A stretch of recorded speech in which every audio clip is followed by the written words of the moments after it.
Okay, welcome to another video from Dr. Lock. So in this video here, we've just done the unboxing on the VVDI, which is a funny name, I'll get used to it sooner or later. So we've done the unboxing on this particular unit here. So there are other options on the market if you want to clone a remote control for a car. Another option here is the mini KD, which is basically KeyDIY, and this one plugs into your smartphone. Now I just want to take you through, it's a bit of an unboxing video because we're going to actually show you how to use it later on, but this one here, this little tiny dongle, is allowing you to actually generate a remote control. So it's very interesting because you don't need a device like this or one of the other devices which we've previously shown you. First thing out of the box, okay, it comes with some roll pins. There's probably about 25 roll pins there, maybe, oh, sorry, about 20 roll pins right there, which are always handy to have. Here's your device right here. Now it comes with a funny type of port here. It might be the new Apple port, I'm not too sure on that, but it does come with your micro SD, which is standard for all Android phones. On this side here you have where it plugs into the remote control. It looks very similar to actually the VVDI plug, and I don't know if the remote controls are compatible or not. Here are the remote controls, very similar to the X-Horse VVDI ones. Here's your remote control here, your blade goes here, flick key once again, so you would put your blade in, similar, show you how it clicks in, put your blade in, and there's a little hole for your roll pin. You would cut your blade, and then when you want you could simply just push this button and the key would flick up. Quality on this I find very good. You can also put your own company logo sticker on the back too and have them custom made. Quality on it feels just like a original remote control, so I really like the quality of that. Same with the X-Horse ones from China, I found them really good as well. Pulling it apart here, okay, once again, in this one they didn't include the batteries, and they give you no indication of what type of battery is needed there. I'm pretty sure it's a 2036, just the same as the other one. So this is your actual board here. You would plug this in here, program it, and away you go. Which way are we here? We should be plugging in this direction. Okay, so that's plugged in now. So what I'll do is I'll do a quick little demonstration on how to actually program it, because unboxing, well, it's just a little blue device and it doesn't last long. So I'm going to just quickly open my phone and I'm going to go to the KeyDIY app. I'll show you that. Okay, so here's my phone here, if you can see. Okay, and it's the KeyDIY app here. I might actually zoom right in so you can see exactly what's going on here. Okay, so that's make sure you can see it there. Okay, disclaimer, I agree.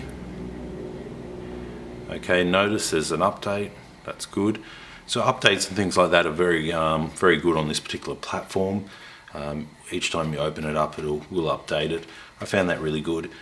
It does Android and iOS, so obviously that new port there must be the new Apple one, or it could be an Android one, but I just don't know. When you want to generate a remote control, push generate. Let's just pick one here that we want. Scrolling down, let's go to, go back. Let's go to Volkswagen, VW, Skoda, Seat. Okay, now we need to know what frequency we want. So with this particular model, it does have a little function port to say, check frequency, but I don't believe it actually works. So if I was to go back here and go to frequency check, okay, it is lit up there, error. Sorry, the current device does not support this feature. Please use a device such as KD900. Okay, so there you go. So if you want to check frequencies, you probably need the KD 900, but to be able to generate it, if you know what you're wanting to do, it should work sufficiently. Let's go back down to Volkswagen, and we know, well, I know that I want to generate a 400 megahertz one. Let's go there. It tells me B series, megahertz, and we're going to use this type here. And then we're going to go through and generate. Bang, it's done. So that took a couple of seconds. Exit.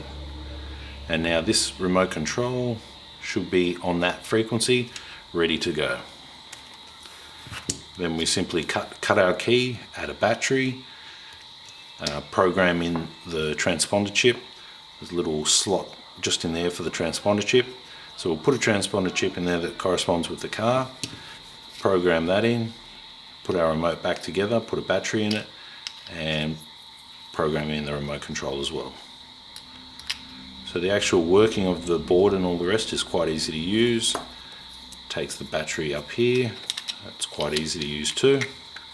Clip it all together, slide it together here.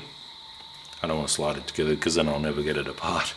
Put the blade in, knock it in, and then we have our remote control ready to program in for the vehicle. So this little tiny tool here, is it good? Well, yes, because you can take your phone and you can actually start to program in a remote control for a car. When you compare it against this machine right here, it does the same thing. Sorry, I'll show you here. If you compare it against the VVDI, I mean, they're all good machines. They all come from China. They are doing the same thing as far as remote controls are going. This one has more features. This one is cheaper. And then you can also compare it against one other one, which I'm just getting now. The Silca one. Okay. So the Silca one, I mean, Silca's, you're going to get better support, you get easier usability, things like that. But let's look at these as far as price goes. I'll zoom back out there. Sorry. Okay, so this one here, Australian, cost me about $1,200–1,300. This one here, Australian, cost me about $500. This one here cost me about $40–50. Okay, so if I was to buy 2 or 3 of these, how many remotes could I generate with it? Quite a few. If I lose it, no big deal. Upgrades, all that is done as soon as you start the app. This one here I have to update and use the Silca firmware, go on the computer, plug it in. As far as rechargeability on these ones here, I'm using batteries in the back of it, so the batteries will go dead. This one here is rechargeable. And this one here doesn't use any batteries, just uses off your phone. So 3 different programmers to generate remote controls for vehicles. I like them all, and I was lucky enough to be able to afford all of them. But if I was to choose one over the other, I'm leaning towards this little fella here because it's cheap. I believe KeyDIY can generate 500–600 different types of remote controls, and they're adding to it. This one here, I found it to be about 200 to 300, but they are adding to it. So right now, 200 to 300 types compared to 500 types. You know, that's the more expensive model. This one's, you know, there.